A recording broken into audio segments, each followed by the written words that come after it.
जय जगन्नाथ। रथखड़ा को स्वागत। रथगढ़ा आरंभ को 40 दिन हो गला।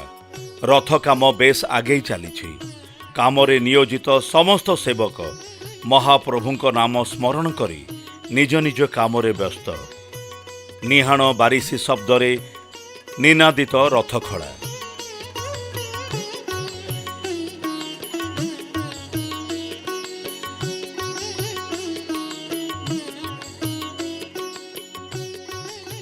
बड़ दाण्डरे रथखड़ा निकटरे पहुंचवा आगरू बाटरे पड़े 18 नला।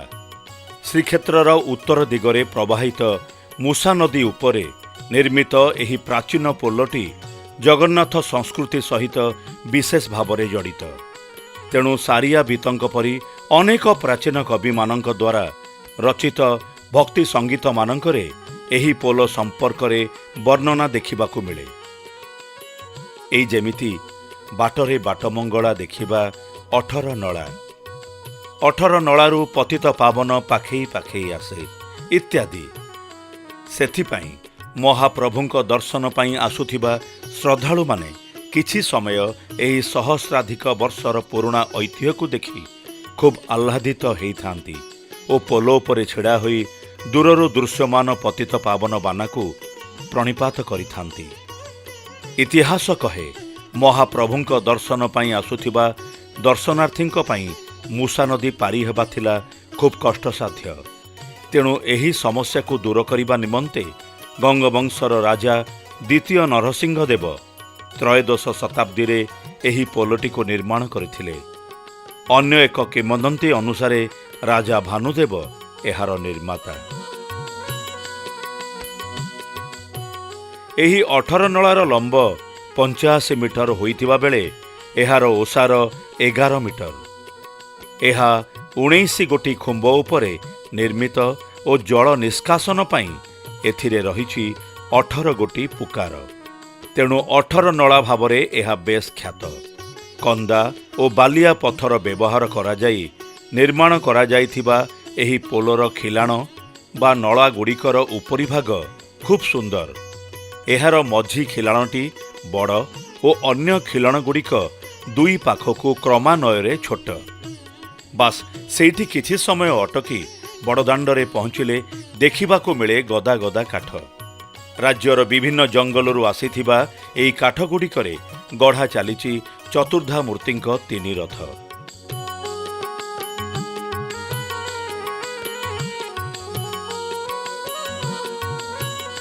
नंदीघोष, तालध्वज और दर्प दलन बा देव दलन।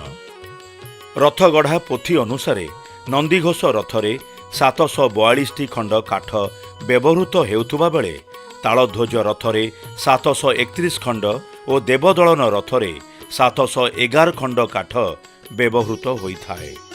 मुख्यतः धौरा, फासी और असन काठरे गढ़ा जाइथाए रथ। आमर जो रथरे जो काठ लगुच जेकोसी काठ लगुच सब काठ बहुत शक्त काठ, चेमेड़ा काठ, नंसाल शाल नुह। आमर फासी, ढौरा, साहज, असन, सिमिली, मही यही सब काठ व्यवहार कराए। जेतक फासी काठ अख आउ चकर पही यही सब टाण काठ लगे। आउ जेतक अर फर यही सब ढौरा, साहज, असन लगे। अलग अन्य काठ गुड़ा सब जो टाण काठ भितर आमर साहज असन भी लगे। असन काठ आमर जो 5 दंडा होची गुज कुड़ुका एगुड़ा सब जो होची तादर लगे। एमती अन्य जो काठ अच्छी सब रथ काठरे लगे जो कि टाण काठ टी सेगुड़ा अलग कम नुह। ये रथ कम ठीक चेमुड़ा काठ बोली रथ काठरे लगे। साहज, फासी, असन, ढौरा, साहज यही सब काठ व्यवहार कराए। जय जगन्नाथ। रथ पाई काठ घुमसर, खोर्धा और नयागढ़ बनखंडरू संग्रह करा जाई थाए। प्रथमे श्रीमंदिर प्रशासन अधिकारी, रथ अमीन और बनखंड अधिकारी माने जाई दशपला जंगल रे विराजिता माँ राउल देवी निकटरे पूजा अर्चना करती और तापरे रथ पाई काठ कटा जाए। रथ मानंकर चकरू आरंभ करी कलश पर्यंत अंश को मोटामोटी भावरे 30 भागरे विभक्त करा जाई थाए। सेगुड़िक हेला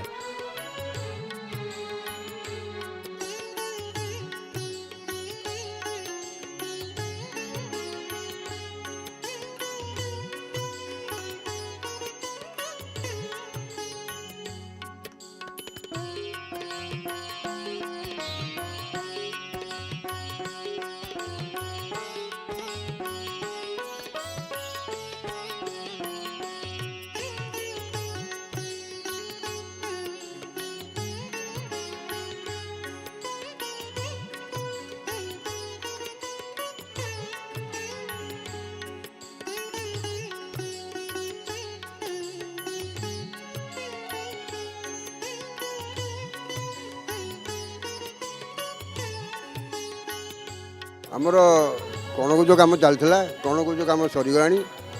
କାଲି ପର୍ଯ୍ୟନ୍ତରେ ଦଣ୍ଡାରେ ଫିଟିଂ ହେବ। ଆମର ଆଜି ସିଂହାସନ ଅନୁକୂଳ କରାଗଲା, ଯେ କି ସିଂହାସନରେ ପ୍ରଭୁ ବସନ୍ତି। ୟା ଉପରେ ଗୋଟେ ପିଣ୍ଡି ମାନେ ଚକା ପିଣ୍ଡିଟେ ବସେ, ତା ପଛପଟେ ପର୍ବା ରହେ। ଏଇଟା ହେଉଛି ସିଂହାସନ। ଯେଉଁ ପର୍ବାଟା ଯେଉଁ କହିଲି ଆପଣଙ୍କୁ, ସେଇଟା ହେଉଛି ପର୍ବା ପଛପଟେ ରହେ। ୟା ତଳେ ରହେ ଗୋଟେ ପିଣ୍ଡି ରହେ, ଗୋଲ ହେଇକି ଗୋଟେ ପିଣ୍ଡିଟେ ରହେ, ତାପରେ ପ୍ରଭୁ ବସନ୍ତି। ଏଇଟା ଆଜି ଆମର ଅନୁକୂଳ କରାଗଲା ସିଂହାସନ। ଏଇ ସିଂହାସନରେ ଗୋଟେ କଳସ, କଳସ ଦେହରେ ଯୋଡ଼େ ମାଛ ଏବଂ ପଇଡ଼ଟେ ଏବଂ ତାପରେ ଯୋଡ଼େ ଡାଳି, ଏପଟେ ହାତୀ, ଏଇଭଳି ସିଂହାସନରେ ରହେ। ଏଇ ସିଂହାସନ କାମ ଆଜିଠୁ ଆରମ୍ଭ କରାହେଲା। ଏଇ ଯାହା କାମ ହେଉଛି ସେ ପରମ୍ପରା କାମ। ଆମେ ମନେ ମନେ ମନେ ଭାବିକି କରୁନୁ, କି ପ୍ରଭୁଙ୍କର ଦୟା ନହେଲେ କିଛି ହେବନି। ସେଥିପାଇଁ ପ୍ରଭୁକୁ ଡାକିକିରି ଆମେ କାମ କରୁଛୁ। ଆଜି ଅନୁକୂଳ କରାଗଲା। ଏ ଅନୁକୂଳରେ ଆଜି ସମସ୍ତେ ଆମର ଯେତେକ ରୂପକାର ଭାଇମାନେ ଆସିକିରି ସବୁ କାଠରେ ସମସ୍ତେ ମୁଣ୍ଡିଆ ମାଇଲେ, ପ୍ରଭୁଙ୍କୁ ଡାକିଲେ ଏବଂ ୟା ପରେ ଆମର କାମ ଷ୍ଟାର୍ଟ ହେବ। ଇ କାମ ପରେ ଆମର ନାଟଗଡ଼ ଆସିନି, କାଠ ହଣା ହେଇକିରି କଟକରେ ଥୁଆ ହେଇଛି। ସେ ପଟା ଆସିଲେ ନାଟଗଡ଼ ତିଆରି ହେବ। ନାଟଗଡ଼ ପରେ ମୁହାଁଟି ଅଛି, କିସ ଜୁଆଳି ଆଶାବାଡ଼ି ଏସବୁ ଅଛି। କିନ୍ତୁ ଆଗ ଯେଉଁ କାମ ଗୁଡ଼ାକ, ସେ କାମ ଗୁଡ଼ାକ ନହେଲେ ରଥରେ ଫିଟିଂ ହେଇପାରିବନି ନା। ସେଥିପାଇଁ ଯେଉଁ କାମ ଗୁଡ଼ାକ ଆଗ ହେବା କଥା ସେଇ କାମ ଗୁଡ଼ାକ ହେଉଛି। ଏଇ ଆମର ରୂପକାରଙ୍କର ପରିଚୟ। ଜୟ ଜଗନ୍ନାଥ। ମୁଁ ପ୍ରଭୁଙ୍କୁ ଡାକୁଛି ଖୁସିରେ କେମିତି କାମ ସରୁ। ଜୟ ଜଗନ୍ନାଥ।